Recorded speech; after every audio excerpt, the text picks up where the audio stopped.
عالمی ہفتہ صفائی کے موقع پر گورنمنٹ ہائی اسکول گڑھی حامد گل اور government high school number 1 Charsadda کے طالب علموں نے تحصیل چارسدہ کی صفائی مہم میں بڑھ چڑھ کر حصہ لیا۔ گورنمنٹ ہائی اسکول گڑھی حامد گل کی پی ٹی ماسٹر صابر جان کی قیادت میں اسکول کے بچوں نے گلی کوچوں اور مساجد کی مکمل صفائی کی۔ ان کے مطابق بچوں نے صفائی مہم سمیت علاقے بھر کے لوگوں میں ڈینگی جیسے خطرناک وائرس سے بچاؤ کے احتیاطی تدابیر بارے شعور بیدار کیا۔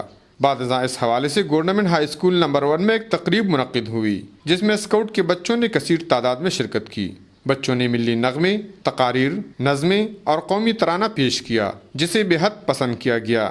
تقریر سے گروپ اسکاؤٹ لیڈر تشریف اللہ جان اور ڈسٹرکٹ اسکاؤٹ لیڈر فضل محمد نے خطاب کرتے ہوئے کہا کہ خیبر پختونخوا کی جانب سے اسکاؤٹ ہفتہ صفائی مہم کے شیڈول کے مطابق آج آخری دن منایا جا رہا ہے، جس میں امن و امان اور اسکاؤٹ تحریک کی آگاہی، ٹریفک کے بے ہنگم صورتحال کو کنٹرول کرنا، مریضوں کو گلدستے اور کتابیں پیش کرنا، گلی کوچوں کی صفائی، شجرکاری، شہداء کے مزار پر حاضری اور یوم قائد اعظم جیسی سرگرمیاں شامل تھیں۔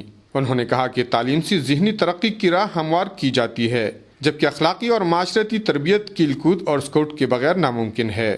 کفایت اللہ، اے نیوز، چارسدہ۔